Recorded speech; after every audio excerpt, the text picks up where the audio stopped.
All right. Hello there, health coaches. You know what? Tax season. It's almost here.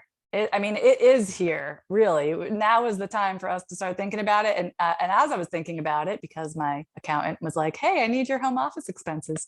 I was thinking about how, like, 8 years ago, when my business really started to boom, and I had just given birth to my second son, and we decided to move, and he was 4 months old.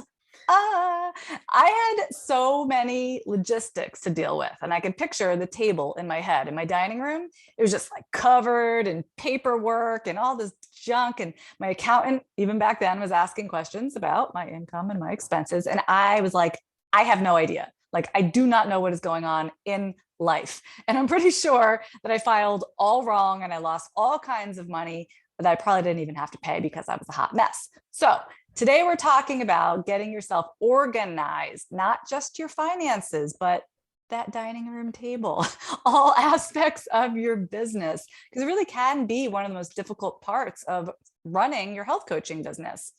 And since we are on the brink of tax season, I've invited my friend Sara Fins to join me today because Sara is a health coach and an accountant. Sara, thank you for being here. Oh, you're welcome. Thank you for having me. Of course. Well, let's just start by saying that Sara is a member of Healthy Profit University. She actually helps admin our group.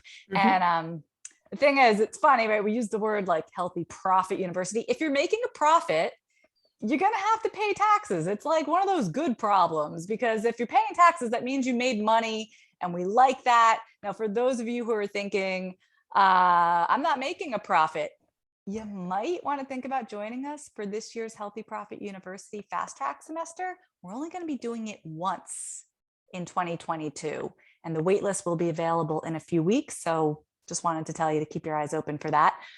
But most health coaches probably did earn something in 2021. So Sara and I are actually holding a 3-day tax prep event for you guys. It's March 7th to the 10th.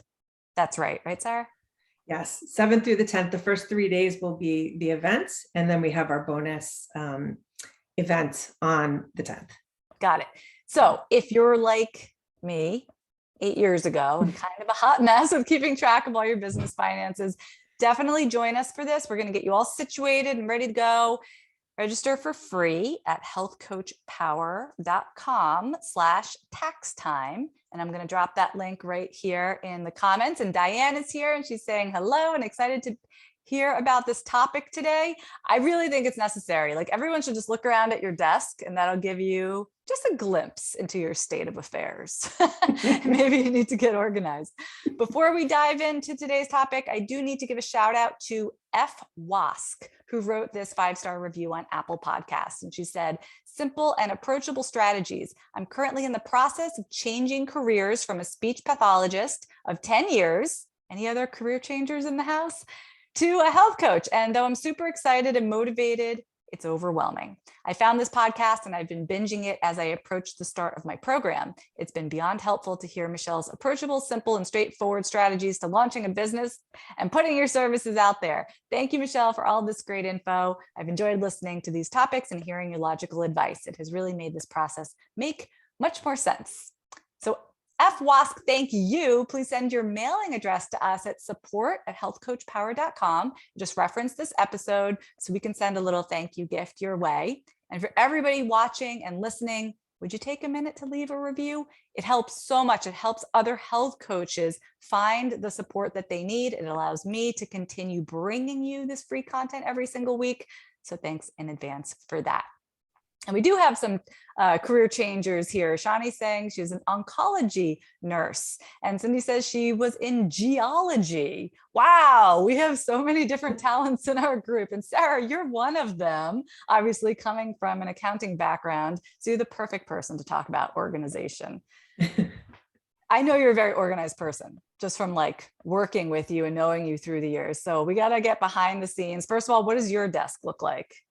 Well, my desk has all the things. You can probably see here, I've got files and things in the background. So I definitely am organized, however, not always so neat. So Yes, I do see you still have those types of, what are those, folder Mhm. files, that type of stuff. I used to have my whole business organized that way. And my clients would give me paper checks back Mm. in the day, and I would Mhm. take their checks and put them in the file, and I would deposit one check every month. And that was the payment system. Ancient, Yeah. Yep. Yep. ancient. Well, I was going to say, I assume your finances are spotless. Are there any areas of your business that do get pretty messy and disorganized? Yeah, I would say, I have a lot of ideas, as I'm sure most of us do, right, about your business and what you want to offer and where you want to take it and things you want to do. And I always wind up writing lists of those things when the inspirations come to me. And then I'm like, okay, I'll put that here. And then the next time I'm like, wait, where did I put that list? I don't know. And then I wind up writing it all over again. And then, so in that aspect, I feel like I'm always writing that in a different place and having that 12 different places when new things come to my mind. So I think that's where I struggle the most when it comes to keeping those things organized. Yes. Yeah, I'm a pen and paper girl too when it comes to that sort of thing, like ideas. And so when it's not on my laptop, it tends to get a little disorganized. So I was thinking the same thing. It's like all the ideas that we have when we have our own business. I should do this. I should do that. Anybody else dealing with that? Just tell us in the comments. And if you have any suggestions for how you handle mm, all your ideas, I want to hear them. Like I've been working on putting my ideas into my project management software. So I actually use a tool called Asana. You can also use Trello if you guys are familiar with Trello for this type of thing. Both are free tools. And my practice is when I have the idea, don't just say, oh, I'll remember that later, or I'm going to jot it down on this scrap of paper right here, but actually go to my phone or go to my computer and put it into the system. And then I just at least have a list that's there that I can't lose or misplace. But both of these tools, Asana and Trello, are ways to organize your projects, your ideas, and also your timelines. I actually have a project manager that helps me with it, but she can't even help me if I don't get the stuff in there. So mhm, I'm with you on that. mhm. Let's see what some people are saying here.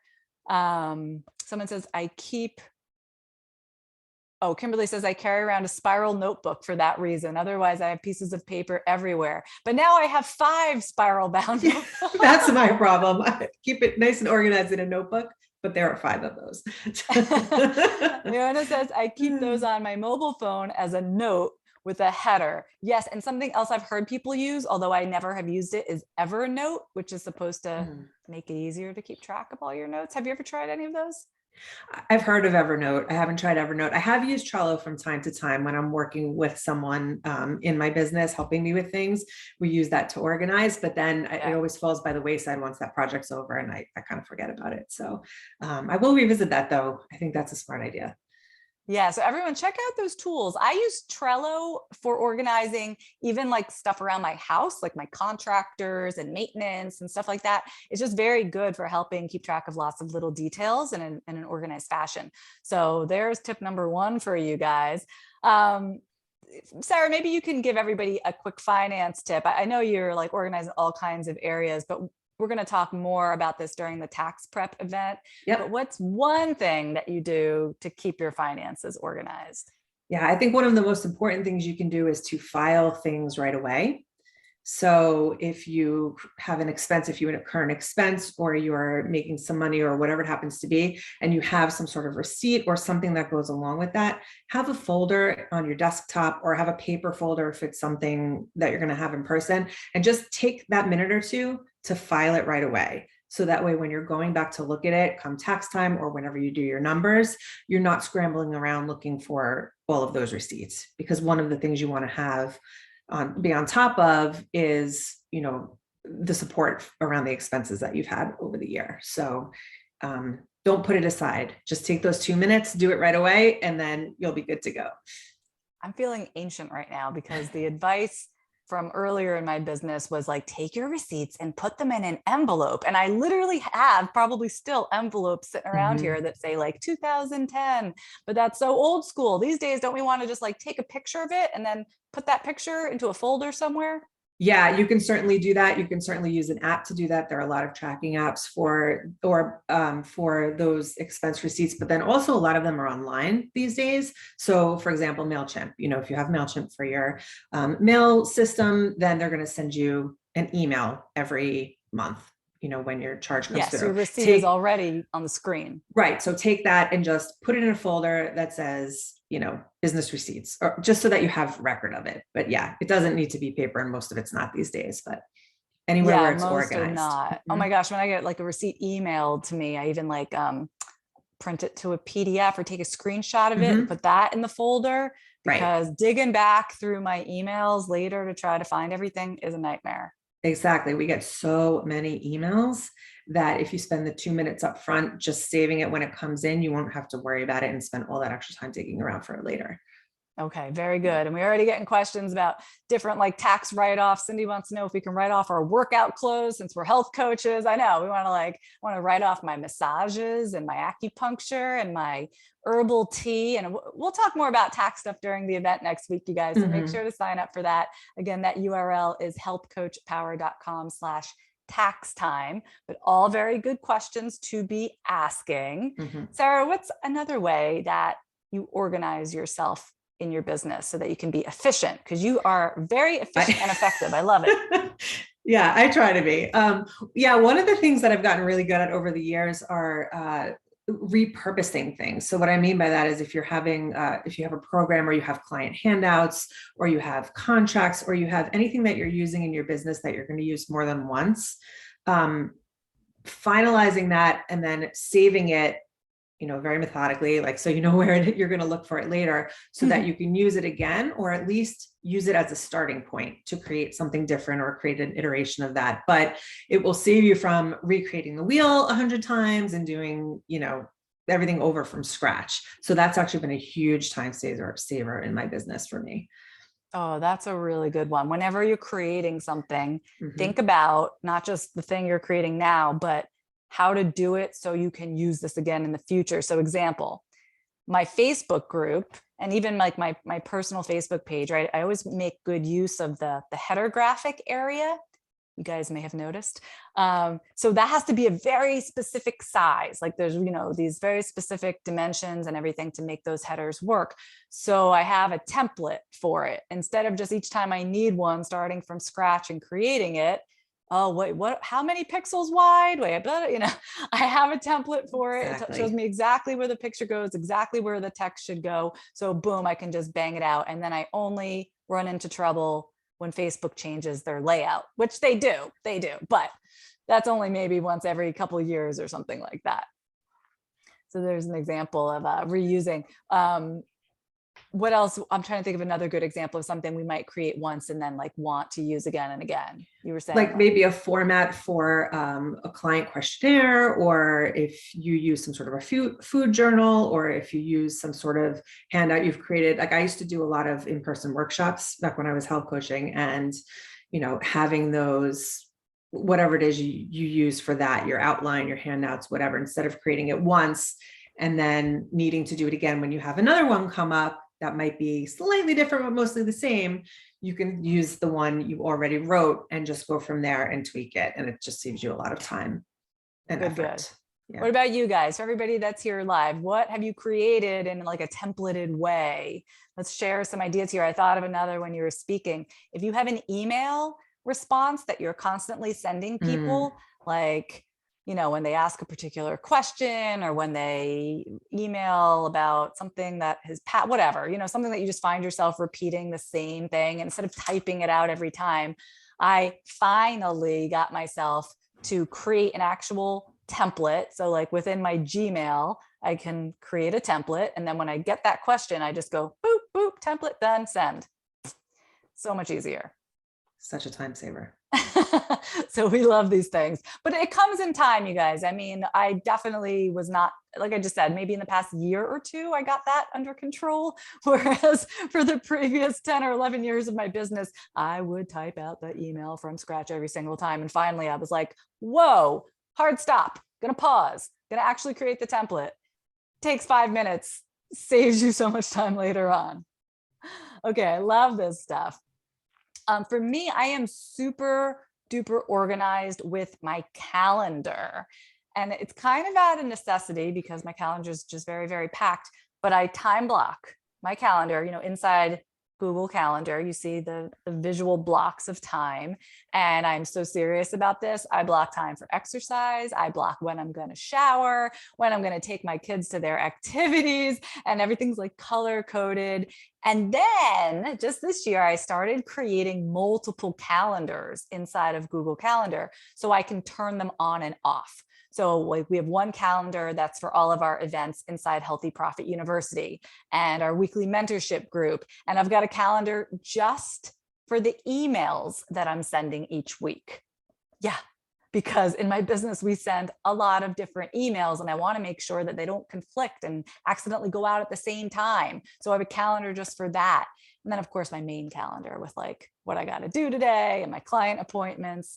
The cool thing when you time block is that if something doesn't get done, it's like a little game of Tetris or something where, whatever, I have an unexpected phone call or something happens and I didn't get this thing done. I can just drag it to a different day.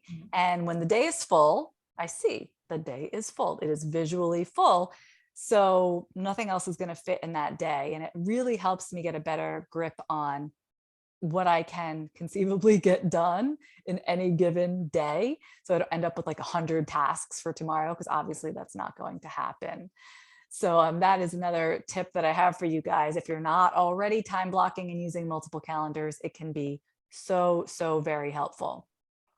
Tracy's asking, the template is created in what application? A template for what, Tracy? We talked about a couple different ones. So like if you need a template for your Facebook header graphic, I use Photoshop, but you could use Canva. I also use Canva templates for lots of my social media posts. The template for my emails, that's within Gmail itself, because all of my emails funnel into my Gmail account. So I use some of their built-in tools and they have a lot. I'm trying to think what other templates what tools we might be using, Sarah. Yeah, it can be even as simple as a Word document. If you're doing something like we were talking about before, if you want, some sort of handout for your client, you could just create it in a Word document too. Or within your email system, if you're writing certain emails in there, you could keep it as a template in your email system as well. I think that those are the things we talked about. I mean, I couldn't live without even just Google Docs, because no matter what it is, it's kind of similar to what we were saying before. Instead of writing on a piece of paper or anything, I just throw it in a Google Doc and then I can always find it. I can always search for it as long as I named it something with like the keywords. And that has been very, very handy, whether I'm on my phone or if I'm on my computer. How do you manage your calendar, Sarah? Because you also have your business and your kids and probably a million different things to do every week. Yes, pretty much the same as you, although I don't usually use separate calendars, and that's a great idea. It's something I'm actually going to look into, but I do also time block. That has been huge for me. I mean, when, as most of us are doing all the things, it's really the only way to be able for me to move my business forward, because if it's not on the calendar, it doesn't get done. So 100% putting things in the calendar, including personal things, like you said, my workout or when I have to go bring the kids somewhere, because otherwise I may accidentally schedule something during that time, right? I know when I was young, it was much easier for me to remember all these little things, but there's too much going on now, so it has to be written down. So that's how I manage my calendar. I do also, like I said before, I'm a paper person. I do also like at the beginning of each day or at the end of the day before, I just write down all the really important tasks that have to get done either that day or the next day, depending on when I'm writing it. So that way, if I sit down in the morning, in addition to the meetings I have on my calendar, I know the really urgent other things that have to get done so that they don't accidentally fall by the wayside. So I love a daily hit list. Exactly. Daily hit list. That's a good term for it. Yeah. I mean, for those of you that are maybe earlier, in your careers and you don't have like 5 million meetings every single day, what I used to do, like especially when my kids were little, when I still had babies and I was only going to really get like 1 or 2 things done on any given day, is it would be on paper. And that's what I called it, my hit list. And I just knew like, this is the one thing, or these are the 2 things that if I do nothing else for my business today, these are the 2 things that have to happen. And, then the next day, in the morning, okay, what's going to be like my 1 or 2 items for the day. And that was really helpful in those earlier years. Tracy's saying that she also color codes her events in her calendar. I mean, it's like I need more colors. That's where I'm at. So I can relate. and I want to remind you guys that we are going to be doing like more of this type of organization stuff as it relates to your finances during our tax prep event.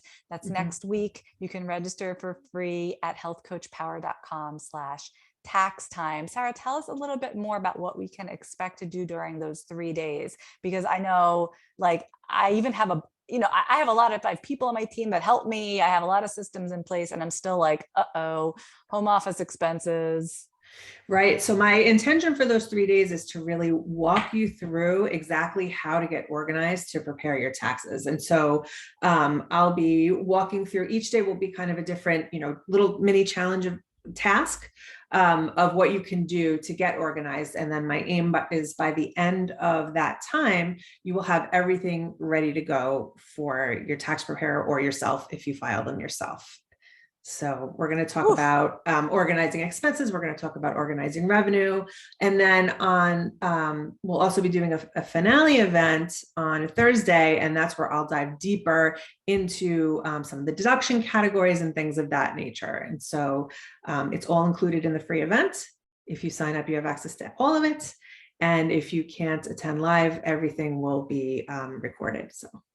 Good. I'm going to drop that link in here one more time for you guys.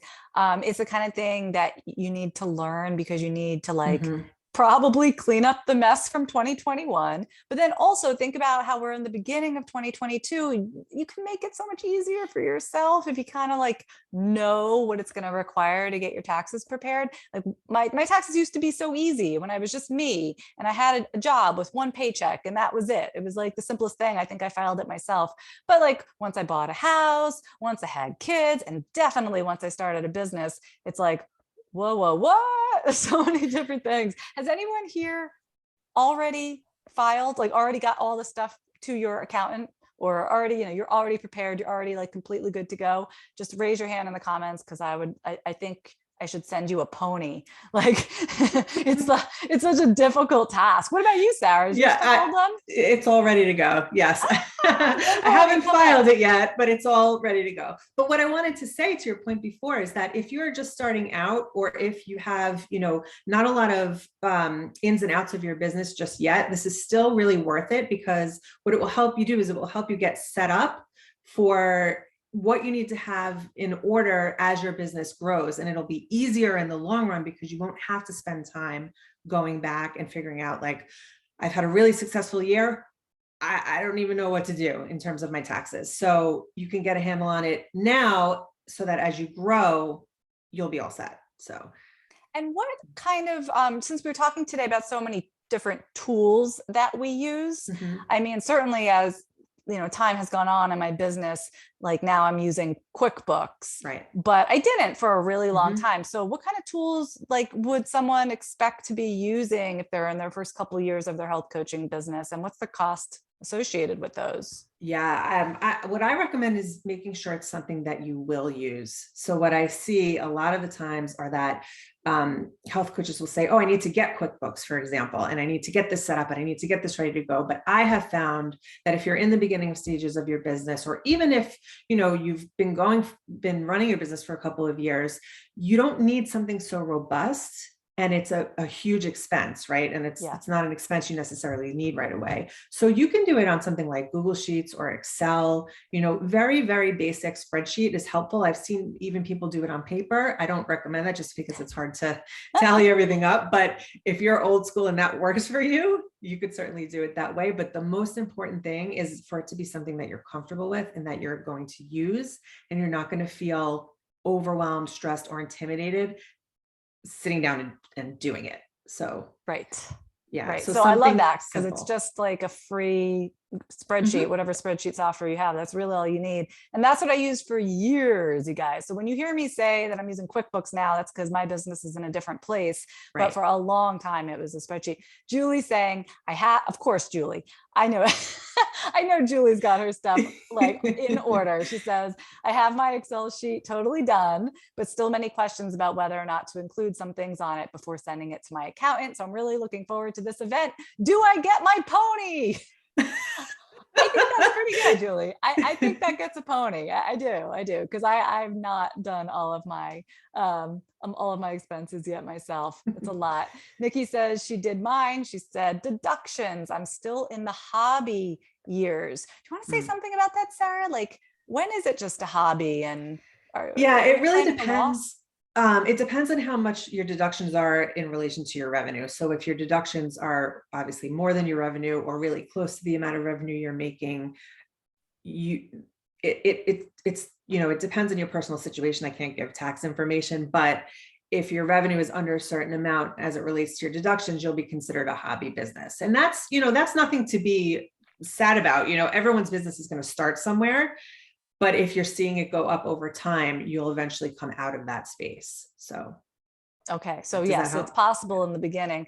I gotta tell you though, my business has always been profitable because Mhm. when you're not making very much, you don't want to spend very much. You know, you gotta be careful with that. Sometimes I see Yes. coaches enrolling in like this health training and buying this expensive tool and doing, you know, all this other stuff when there's no income. So isn't there like a limit on how many You, years you can claim a loss? yes, I think it's 3. I'm not certain about that. I think it's 3, but you also don't want to take all those expenses as deductions if you're not making the revenue to cover it. So for example, if you did invest in a course that was a significant amount of money, but you're not making much more revenue, you probably don't want to include that. You don't have to take every single expenditure as a deduction. And in that case, you probably even can't because you may not have enough revenue to cover it. So be mindful of that too. I know we always want to maximize our deductions, but we can only do that to the point that we have revenue to cover it, like you were saying. So, All right, that's probably really helpful for everyone who's like, oh,